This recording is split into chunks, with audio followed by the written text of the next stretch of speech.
안녕하세요 여러분, 도쿄뮤직입니다.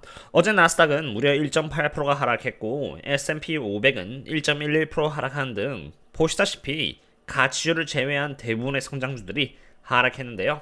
이 와중에도 하락에 가장 크게 기여를 한 기업은 6% 하락한 엔비디아와 4% 하락한 테슬라였습니다. 저는 오랫동안 한 예시로 이러한 날짜들을 걸쳐서 테슬라 상으로 추매를 해왔고 추매를 해나가는 과정 하나하나가 결코 쉽지 않았음을 기억하고 있는데요. 저는 언제 테슬라가 정말 비싸졌으니 조심해야 하고 언제 테슬라가 충분히 저렴해졌으니 제가 매수를 하겠다는 등의 기준은 명확하지만 끝과 끝 사이의 중간에 위치해서 다시 반등을 할지 계속 하락을 이어나갈지는 그때그때 테슬라가 처한 상황에 따라 달려있기 때문에 계속되는 트래킹이 필요하고요. 그 기간을 이내하는 것은 상당히 어렵다고 말씀드리면서 계속 현재 진행으로 분석을 이어나가고 있는 상태입니다.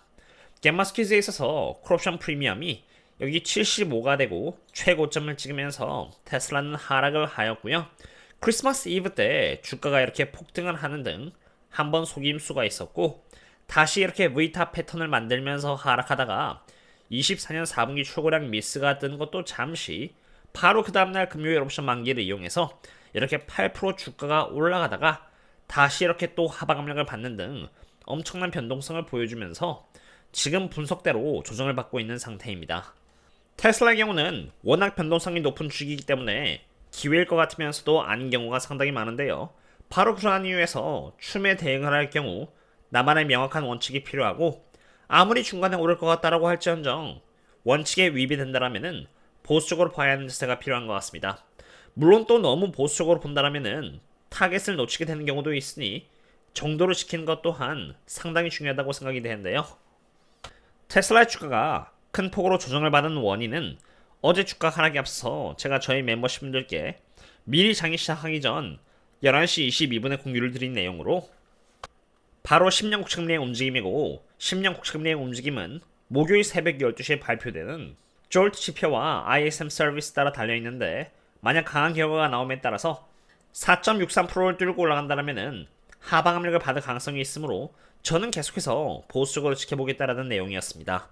제가 테슬라를 추매하고자 하는 영역은 여기 섹터별 수급 현황에 있어서 가장 약함에 있을 때인데 지난주 옵션 만기일인 8% 반등했음에도 불구하고 어젯밤인 1월 7일을 기준으로 테슬라는 변함없이 계속 여기 가장 약함으로 가고 있었기 때문에 제 입장에서는 추가 매수를 하지 않고 조금 더 지켜보기로 결정을 한 것입니다. 그리고 결국 졸스와 ISM의 결과가 나왔는데요.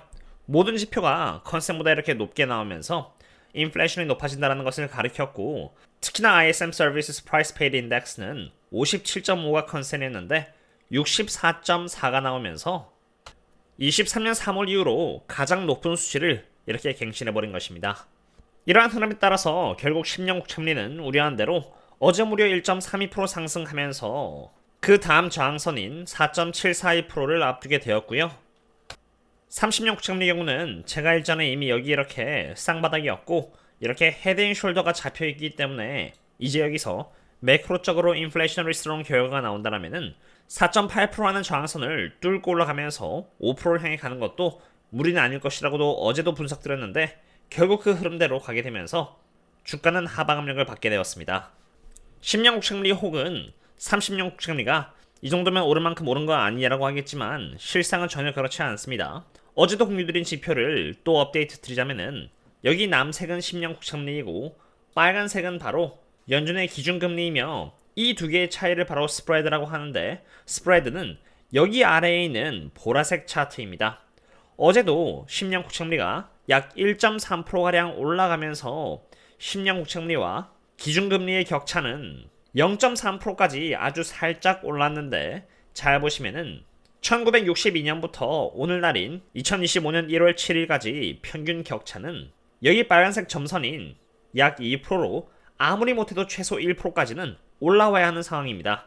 실제로 그냥 직관적으로만 바라보면은 남색이 빨간색보다 더 위에 올라와 있는 상태가 대부분이었지 이렇게 적은 격차를 유지하면서 붙어 있었던 적은 거의 없었습니다. 굳이 꼽자면 이러한 때들이 평균 격차가 매우 적었을 때인데 지금과 그때의 상황은 반대의 상황입니다. 격차가 올라가는 방법에는 총 두 가지로 연준이 금리 인하를 계속하던가 혹은 반대로 10년 국채금리가 이렇게 상승하던가 둘 중에 하나밖에 없는데 그땐 실제로 기준금리가 이렇게 가파르게 내려가면서 스프레드는 반대로 이렇게 빠른 속도로 정상화가 되었다라면은 지금 연준은 인플레이션이 끈질기고 있다라고 인정을 하면서 금리 인하가 사회에서 1.5회로 줄어들고 있는 상태이고 어제 지표에서도 확인이 되었듯이 인플레이션이 강해지고 있는 나머지 남생의 10년 국채금리가 올라가는 쪽으로 방향이 잡히고 있는 등 그때와는 상황이 반대인 것입니다. 오히려 1970과 1980년대와 비슷한 상태로 인플레이션이 계속 치고 올라가고 10년 국채금리가 올라가면서 기준금리가 함께 올라가는 그런 길목에 있는 건 아닌가라는 생각도 듭니다. 어쨌든 스프레드는 지금 고작 0.3%이고 최소 1%의 격차를 내려면은 지금으로부터 약 0.5%에서 0.7%는 추가로 올라야 하는 것을 의미하는 것이기 때문에 그 말인즉슨 지금 4.6%를 훌쩍 뛰어넘는 5% 이상의 수치를 갱신했을 때 그때 비로소 이 정도면은 그래도 어느 정도 올랐구나 하는 수준에 도달할 수 있는 것입니다. 테슬라를 기업적인 관점에서 바라봤을 때는 아무런 문제가 없다고 봅니다. 자율주행이나 사이버캡, 옵티머스, 저가형 모델 Q, 그리고 사이버트럭 등 25년에 테슬라가 실적 측면에서 턴어라운드를 해줄 것이라고 저는 보고 있는데요. 다만 그러한 와중에도 주가의 상승과 하락에는 어제와 같이 매크로 등의 이유도 영향을 받을 수 있는 것이 또 주식입니다. 그러한 이유에서 저는 대응함에 있어서는 최대한 여러가지 부분들이 교집합적으로 성립이 되었을 때 하고 있고요. 그중 하나가 바로 섹터별 수급 현황에 있어서 테슬라가 가장 약함에 들어왔을 때입니다. 여기 1월 7일이 아니라 오늘인 1월 8일을 기준으로 테슬라가 위치한 XLY ETF는 어느 방향으로 이동하였는지는 이미 여기 춤의 조준이라는 이름으로 저희 멤버십분들 상으로 업데이트를 드린 상태입니다.